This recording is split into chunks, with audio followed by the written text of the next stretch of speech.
Hi guys, welcome back to Moto Joshing. So I'm going to talk about winter riding, trials and tribulations. Let's get into it.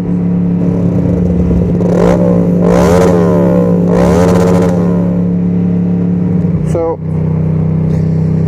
we all know that in the motorbiking community there's pretty much two types of people. There's people that are fair weather fairies, and there's the hardened daily riders that ride through everything, like myself. You know, my motorbike is my primary form of transport, therefore, you know, if I need to go somewhere and get to work, then on my two-wheeled steed it'll be. Is it all what it's cracked up to be? That's the question. And the answer is still yes. You know, the old adage of four wheels move the body, two wheels move the soul still applies in winter, I assure you. You can still have some fun. It's still a better experience. I still don't have to contend particularly badly with traffic due to filterage. And, you know, my times to work are the same every day, regardless of other road conditions, really, for the most part. You know, certain bits can be busy one day, not the next, but for the most part, you know, you are pretty much same time every day. What's things of the unexpected? Well, you definitely will test your gear. You know, what you thought was, you bought and thought was waterproof. In winter, you'll definitely find out if that was the case. In the case of many, then, yeah, a lot of it isn't really, or can become non-waterproof after a while, so you probably need to nick wax things and do some work. So, biggest thing about winter riding is gear. It's all about the gear, making sure that obviously you can certainly control your vehicle in inclement weather. Now for me, because I've been in Scotland and done winter up there, winter down in South Wales is a piece of piss. So I've literally, the only thing, I'm currently wearing my Kevlar jeans. Okay, it's wet, but it's not bad. I'm wearing my shorty boots, which aren't waterproof. I've got some Gore-Tex over trousers in my bag if I need them, but so far not convinced. It's 9-10 degrees this morning. It's not particularly cold. I am on my winter Gore-Tex gloves. I got heated grips, but they are not on. So things like that, certainly heated grips are, I think, a must for when it gets proper frosty. Keep you in the game. I know a lot of people rave about heated gloves. Never had them. I'm quite a warm human anyway. I still haven't put my thermal linings in this year. And we've had snow here, we've had all sorts. I'm just, you know, a bit of a human toaster. So, gear-wise, you will tell whether it's waterproof. My waterproof textile trousers are no longer waterproof these days. So I will be shopping. And I'm thinking to jump into the world of Gore-Tex on that stuff as well. Pay a bit more money, get something quality. You know, the main textile suit I got is what I had free with my Kawasaki. They threw it into the deal when I bought my bike.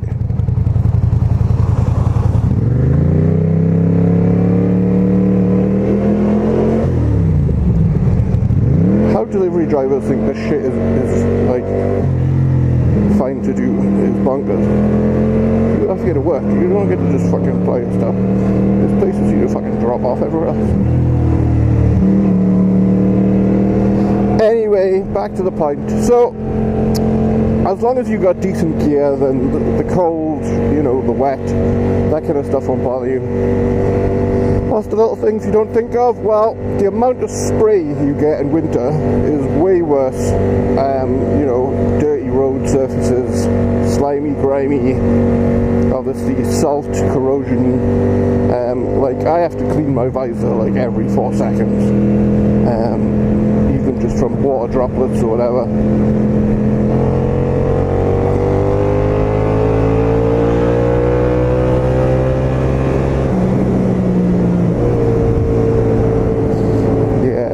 Get in front, you should always get in front. I don't do that because it's, you know, fun or, you know, just for that purpose, but having full visibility in front of you cannot be understated, especially in winter. So you can see potholes and things coming. So you can see the road. You can see when there's water puddles and, you know, possible issues. So always give yourself the best chance of a clean line of sight. Now, one thing at this time of year is it's the one time of year you really don't want to do maintenance on your bike, and it is the time of year where you probably need to do the most. So you definitely need to be rinsing the bike regularly, especially if it's, you know, being cold and there's salt out. But yeah, this is the time of year, unfortunately, where you've got to go hardcore on it. I'm not aware of a bike yet that can survive winter without a bit of rust and corrosion, so that's something that if you choose to ride this time of year that you accept, which is why, you know, that basically took the shine off my Kawasaki, and that's the reason, you know, we've got Pumbaa for this particular purpose, because it's a shaft drive. I don't have to do chain maintenance, and I can assure you chain maintenance is the one that'll have you. That's the bitch in winter. That's the one, doesn't matter what you do, you will have a rusty chain, and keeping on top of that is a full-time job. So that's something to be aware of, and you know, I cannot stress how much nicer it is to have a shaft drive bike in winter. As a winter hack, so to speak, it is perfection. I took Pumbaa was down briefly. Well, I had to buy a new battery for Pumbaa, and I took my Kawasaki to work for a couple of days, and the rust on the chain 2 days afterwards, and it, you know, it wasn't even particularly salty out, or it was a bit damp as it is in winter anyway, and it was it took me like 4 hours to clean the chain up, and I'm still not convinced it's particularly better. Where do you think you're fucking pushing? Fucking hate buses.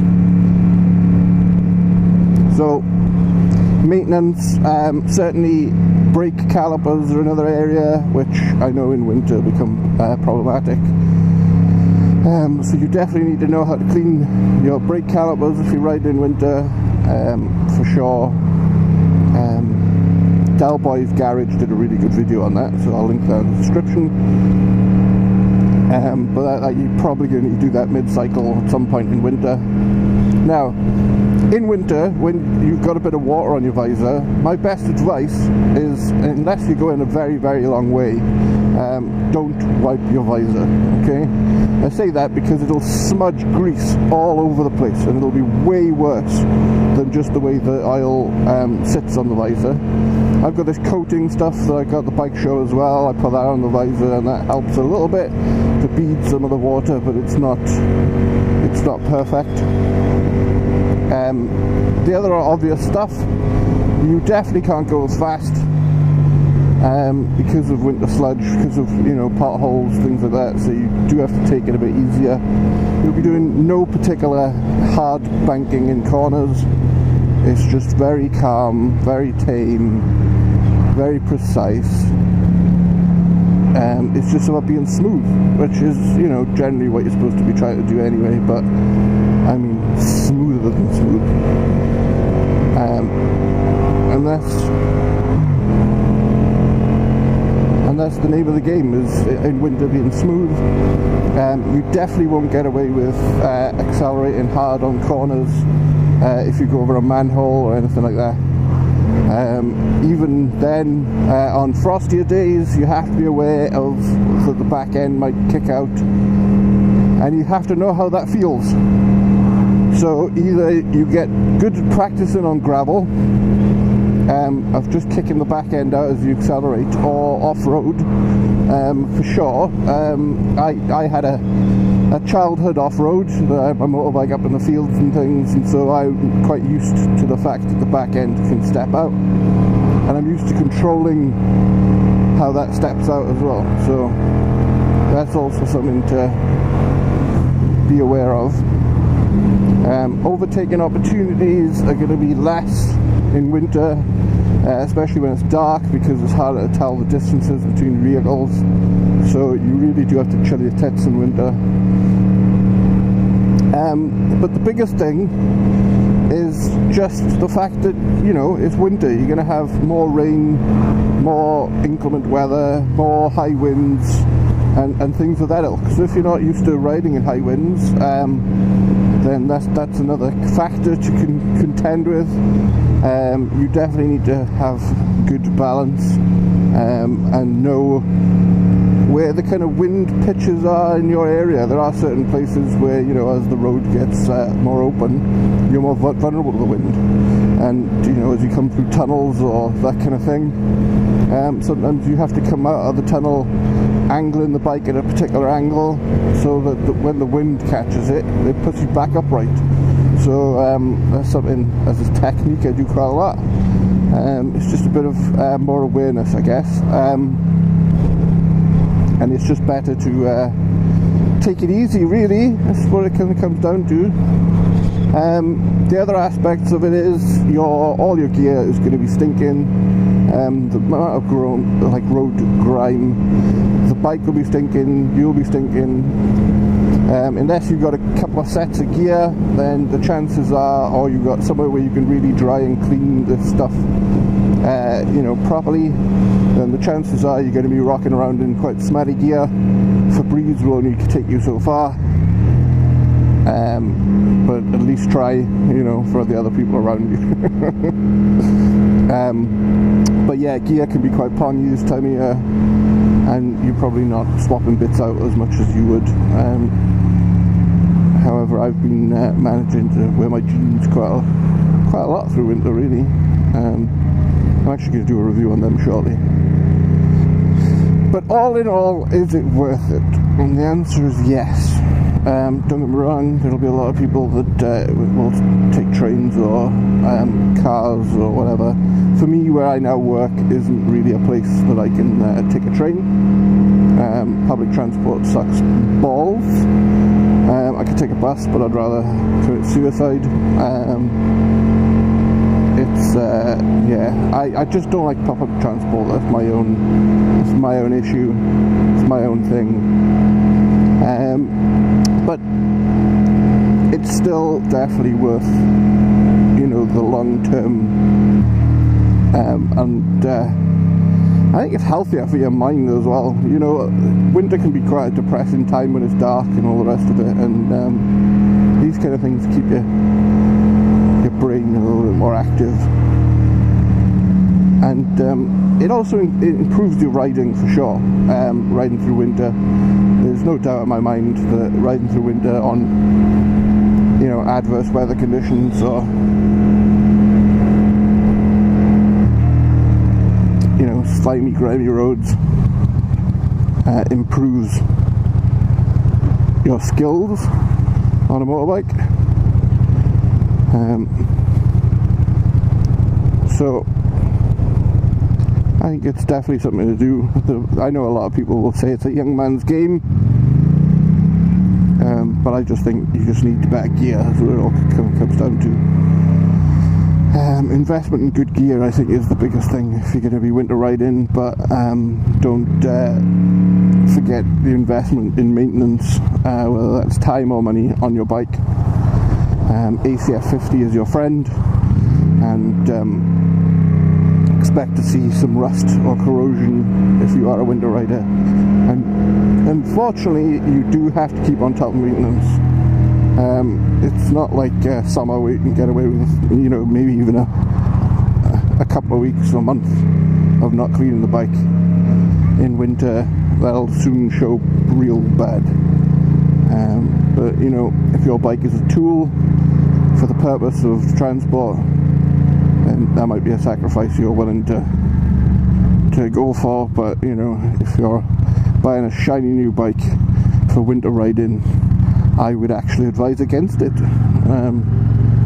I just don't think it's a good, solid plan, really, in the long run, I think. But yeah, if you're buying a new bike for winter riding, I think the depreciation will already be bad on a new bike. and then, you know, you're not going to keep your value or your money in it unless it's a clean example.